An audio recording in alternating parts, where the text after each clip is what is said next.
नमस्कार, सीएनबीसी आवाज पर आप सभी का स्वागत है। मैं हूं श्रेया ठाकुर और लेकर आई हूं आपका फेवरेट शो आवाज एंटरप्रेन्योर। यहाँ हम बात करते हैं उन ब्रांड्स की जो भारत में इनोवेशन और क्वालिटी के नए स्टैंडर्ड सेट कर रहे हैं, साथ ही स्टार्टअप इकोसिस्टम के नए ट्रेंड्स, इंस्पायरिंग स्टार्टअप स्टोरीज और स्टार्टअप वर्ल्ड के बड़े मुद्दों पर भी होगी चर्चा। ईरान अमेरिका के बीच तनाव से जो ग्लोबल ऑयल मार्केट को झटका लगा है और एनर्जी सिक्योरिटी को लेकर चिंताएं गहराने लगी हैं और इसी से दुनिया एक बार फिर अपनी फॉसिल फ्यूल पर निर्भरता को महसूस कर रही है। बढ़ती ईंधन कीमतें, सप्लाई में अनसर्टेनिटी और जियोपॉलिटिकल इंस्टेबिलिटी क्लीन और सेल्फ रिलायंट मोबिलिटी सॉल्यूशंस की जरूरत को और तेज कर रही है। इस वॉर सिचुएशन के चलते इलेक्ट्रिकल व्हीकल्स अब सिर्फ पर्यावरण की जरूरत नहीं बल्कि देश के लिए एक जरूरी कदम बन चुका है। भारत में इलेक्ट्रिक मोबिलिटी की रफ्तार तेज हो रही है, लेकिन असली चुनौती सिर्फ ईवी बनाना नहीं बल्कि पूरी टेक्नोलॉजी को देश में ही विकसित करना है। ऐसे समय में गांधीनगर गुजरात का स्टार्टअप समर्थ ई मोबिलिटी ने बड़ा दावा किया है 100% स्वदेशी full stack electric vehicle technology platform तैयार करने का। कंपनी ने बैटरी पैक से लेकर बीएमएस, मोटर कंट्रोल सिस्टम और यहां तक कि अपना ऑपरेटिंग सिस्टम भी इन हाउस डेवलप किया है। इनका कहना है कि ये कदम न सिर्फ मेक इन इंडिया को मजबूती देगा बल्कि भारत को ईवी टेक्नोलॉजी में आत्मनिर्भर बनाने की दिशा में बड़ा बदलाव ला सकता है।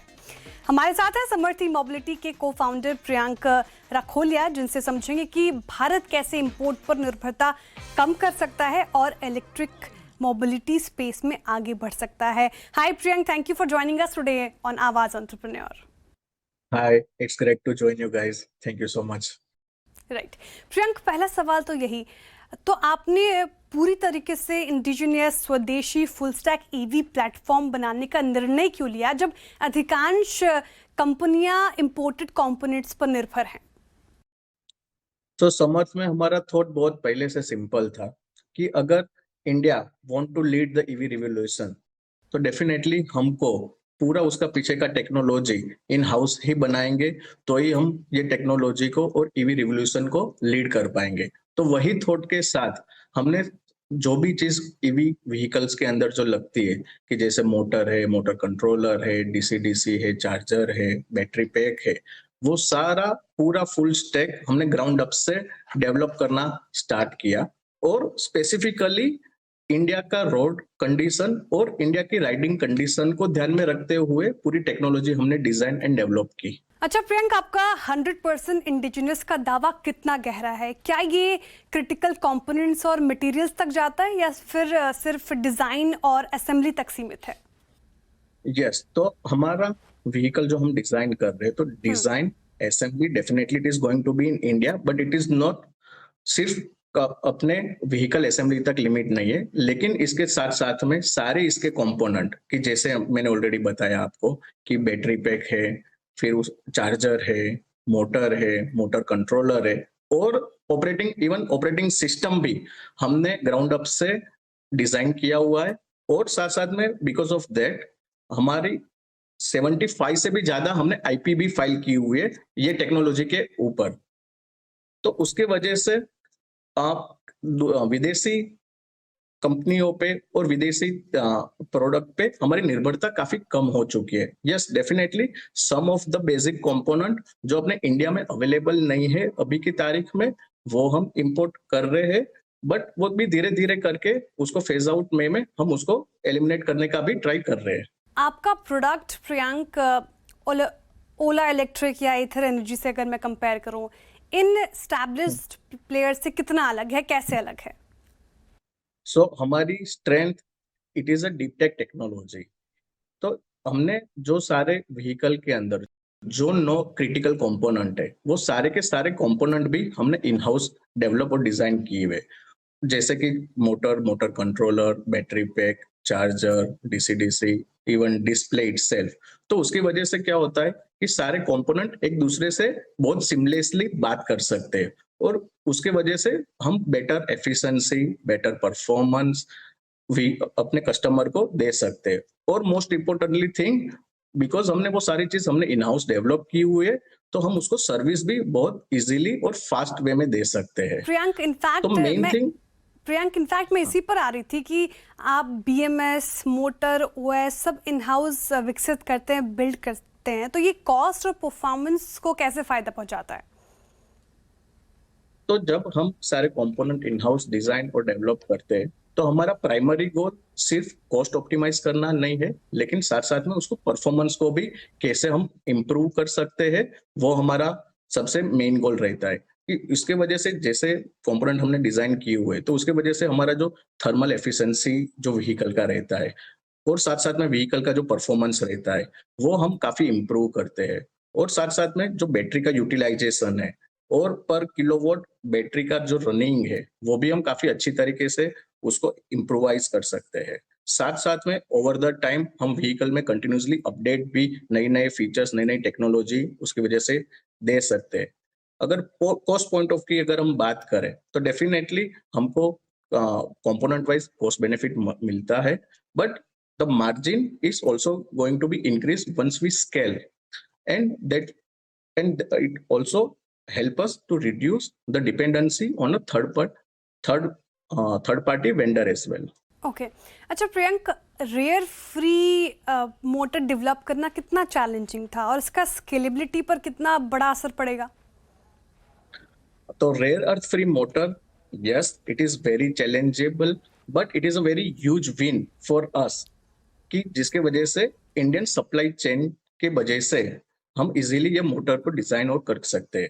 सबसे बड़ा चैलेंज था कि इसका परफॉर्मेंस और इसकी जो एफिशिएंसी है उसको ऑलरेडी जो मार्केट में मोटर अवेलेबल है उसके इक्विवेलेंट में परफॉर्मेंस और क्वालिटी हमको लाना। तो उसकी वजह से हमने काफी रिगरस R&D टेस्ट किया हुआ है और इसके पीछे काफी R&D किया, और जिसकी वजह से हमको जो पावर और जो एफिशिएंसी हमको चाहिए थी वो हम काफी अच्छी तरीके से हमारे रेयर अर्थ फ्री मोटर के अंदर ला पाए। मेन बेनिफिट इसका दूसरा ये हुआ है कि बिकॉज ऑफ दिस हम जो हमारा एक्सपोजर है of the volatility of the supply chain जो फॉरेन कंट्रीज के ऊपर हमारा है उसको हम काफी अच्छी तरीके से हैंडल कर सकते हैं, और फ्यूचर में जब हम स्केल करते हैं तब हम बहुत गुड कॉस्ट में और अच्छे सस्टेनेबल वे के अंदर हम कंटिन्यूसली सप्लाई भी कर सकते हैं हमारी प्रोडक्ट। लेकिन प्रियंक, 51,000 किलोमीटर की टेस्टिंग की आपने, इस टेस्टिंग के बाद आपको इंडियन राइडिंग कंडीशंस से परफॉर्मेंस को लेकर क्या अंदाजा लगा? सो 51,000 किलोमीटर टेस्टिंग वो सिर्फ हमारा गोल नहीं है, लेकिन वो हमारा मिनिमम बेंचमार्क था। इससे भी ज्यादा हमने already 3400 kilometre extreme torture test भी हम कर चुके हैं, और मोर देन 2000 आवर 2000 घंटे से ज्यादा भी हम ऑलरेडी व्हीकल को डायनो पे रन कर चुके हैं। साथ साथ में हमारा मोटर कंट्रोलर, बैटरी पैक और BMS, नेट्रेक्स और आईकेट जैसे इंस्टीट्यूट से ऑलरेडी हमने टेस्ट और वैलिडेट किया हुआ है।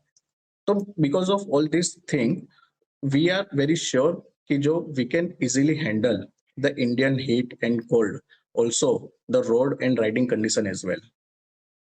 ओके अच्छा प्रियंक, आप premium two wheeler space, EV space, motorcycle, in fact आप उसमें एंट्री ले रहे हैं, तो आपका टारगेट ऑडियंस क्या है, साथ ही स्टार्टिंग प्राइसिंग पॉइंट क्या होगी?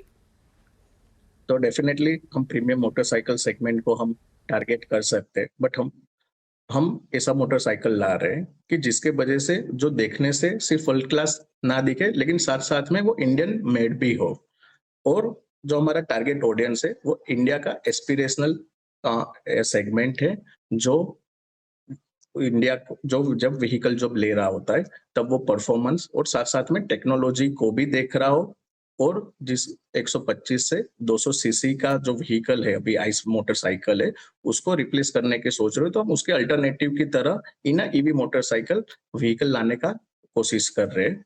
और प्राइसिंग पॉइंट ऑफ व्यू अगर हम बात करें तो डेफिनेटली जो प्रीमियम मोटरसाइकिल के अंदर जो व्हीकल का प्राइस है उससे भी काफी कम्पिटिटिव प्राइस के अंदर हम हमारा व्हीकल ला रहे हैं।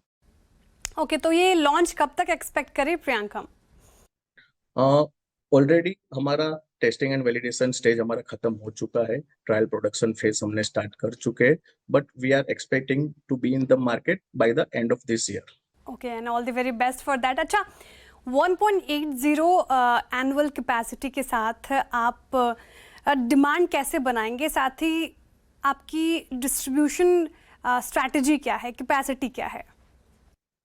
तो हमारा जो मैन्युफैक्चरिंग फैसिलिटी है वो हमारा 1.5 लाख स्क्वायर फीट का मैन्युफैक्चरिंग फैसिलिटी है, और हमारा जो प्रोडक्शन कैपेसिटी है वो 1.5 लाख स्क्वायर फीट मैन्युफैक्चर के अंदर we will going to be produce 2 lakh plus vehicle gradually in annual basis. और व्हेनेवर अगर हम सेल की बात करें तो sale for the vehicle selling point of view हम हमारा व्हीकल डीलर नेटवर्क स्ट्रेटेजी से बेचना चाहेंगे rather than direct company selling strategy के अलग से। और हमारा अप्रोच मार्केट में जाने का यही रहेगा कि कोई भी सिटी में जब हम जाए उसके पहले हम उधर हमारा सर्विस नेटवर्क और सप्लाई नेटवर्क अच्छी तरीके से एस्टैब्लिश करें, फिर उसके बाद ही हम हमारा व्हीकल वो सिटीज के अंदर हम सेल करना स्टार्ट करेंगे। ओके प्रियंक, लेकिन पर व्हीकल अगर मैं पूछूं तो आपकी प्रॉफिटेबिलिटी, बैटरी कॉस्ट या ब्रेक इवन टाइमलाइन से क्या एक्सपेक्टेशंस हैं? तो व्हीकल जब ईवी व्हीकल की हम बात कर रहे हैं तो उसके अंदर सबसे बड़ा कॉस्ट होता है वो बैटरी का ही होता है, और उसकी वजह से ही व्हीकल का हाईएस्ट कॉस्ट उसके अंदर रहता है। बट साथ साथ में हमने इंडिजिनियस सारी जो टेक्नोलॉजी हमने काफी बनाई हुई है, तो उसकी वजह से हम हमारी कॉस्ट काफी अच्छी तरीके से ऑप्टिमाइज कर सकते हैं, और साथ साथ में अच्छा परफॉर्मेंस भी इसके अंदर दे सकते हैं। जैसे ही हमारा वॉल्यूम स्केल करेगा वैसे वैसे ऑटोमेटिकली हमारी कॉस्ट ऑप्टिमाइजेशन हमारा काफी अच्छा रहेगा, और एफिशिएंसी भी हमारी काफी बढ़ जाएंगी, और प्री व्हीकल हम प्रॉफिटेबिलिटी भी काफी रीजनेबल टाइम के अंदर हम आ जाएंगे। Okay, interesting Priyanka. अच्छा, ये ईवी टूलर स्पेस काफ़ी बड़ा होता जा रहा है, तेज़ी से बढ़ रहा है, तो अगले 3 से 5 साल में आप कितना मार्केट शेयर टारगेट कर रहे हैं?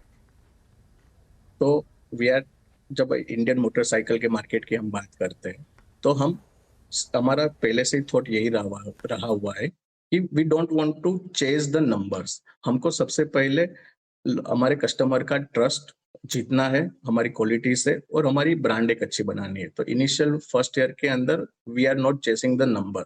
जैसे ही हमारा सर्विस नेटवर्क, हमारी क्वालिटी, हमारी प्रोडक्ट हमारे कस्टमर टेस्ट करेंगे, एक हमारा ट्रस्ट बढ़ेगा, तो डेफिनेटली उसके साथ साथ में हमारा वॉल्यूम और मार्केट शेयर ग्रो हो जाएगा। ओके, तो अगले 3 से 5 साल में क्या विजन है आपका प्रियंक? सिर्फ टू व्हीलर स्पेस में रहना है आपको, या फिर इस कैटेगरी को बढ़ाएंगे आप? तो अगले 3 से 5 साल की अगर हम बात करें तो हमारा जो इनिशियल जो हमारा गोल है वो सबसे पहले इंडिया के अंदर ही हमारा बेस काफी स्ट्रॉन्ग करना है। साथ साथ में हम हमारे व्हीकल को इंटरनेशनल ग्लोबली भी ले जाना चाहते हैं, क्योंकि हमने जो टेक्नोलॉजी जो तरीके से हमने व्हीकल और डिजाइन किया हुआ है, it is a well beyond कि जो अभी इंटरनेशनल लेवल पे जो व्हीकल है उससे भी काफी बेहतर वे के अंदर हमने डिजाइन किया हुआ है। और साथ साथ में हम मोटरसाइकिल के अलावा साथ साथ में ईवी स्पेस के अंदर भी दूसरी भी नई प्रोडक्ट्स भी हम लेके आना चाहेंगे after 3 to 4 year. Okay, interesting. Samarth, एक और आखिरी सवाल प्रियंक, समर्थ ई मोबिलिटी ये भारत के ईवी इकोसिस्टम में एक बड़ा गेम चेंजर कैसे होगी? So our commitment to the building deeply engineering, basically हम फुल्ली इंडिजिनियस टेक्नोलॉजी हम बना रहे हैं, और साथ साथ में पूरा ईवी प्लेटफॉर्म भी अभी पिछले 3 साल हमने पूरा R&D करके पूरा ईवी प्लेटफॉर्म भी हमने डिजाइन किया हुआ है।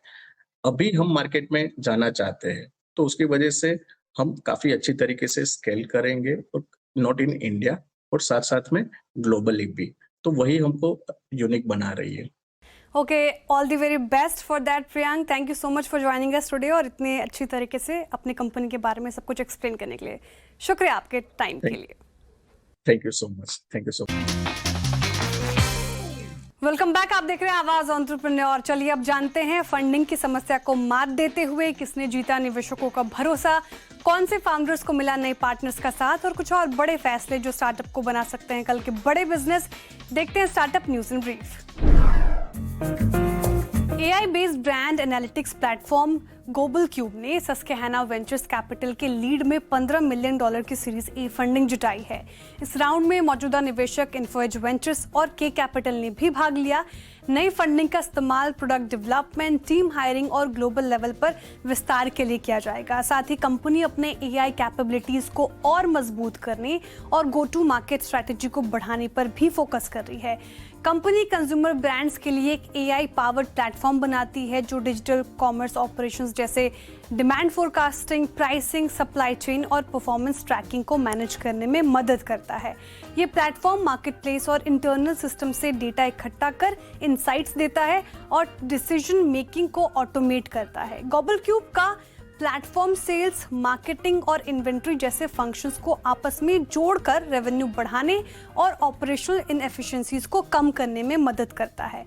कंपनी का दावा है कि उसने एंटरप्राइज और D2C सेगमेंट्स में 400 से ज्यादा ब्रांड्स को ऑनबोर्ड किया है।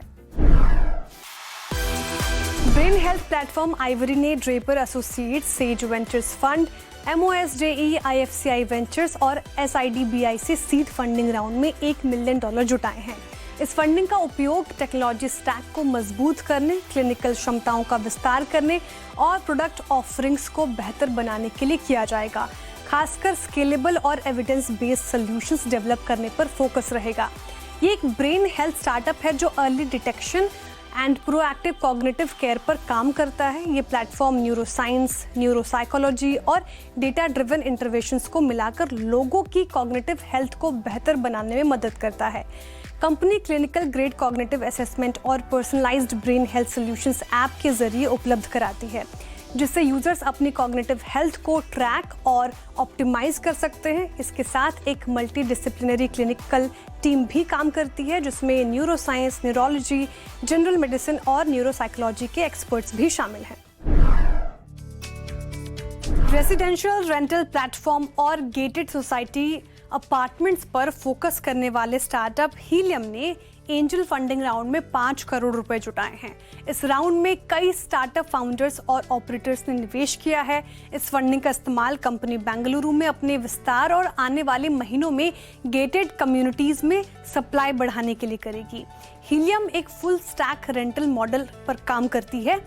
ये सीधे घर मालिकों के साथ जुड़कर काम करती है और उन्हें गारंटीड रेंटल इनकम देती है। साथ ही टेनेंट मैनेजमेंट और ऑपरेशंस को भी संभालती है। हीलियम का फोकस गेटेड कम्युनिटीज में अपार्टमेंट्स को ऑनबोर्ड करने पर है। कंपनी का कहना है कि ऐसे घरों का केवल एक छोटा हिस्सा ही ऑनलाइन लिस्ट होता है, जबकि अधिकांश ट्रांजैक्शन ब्रोकर या ऑफलाइन नेटवर्क के जरिए होते हैं।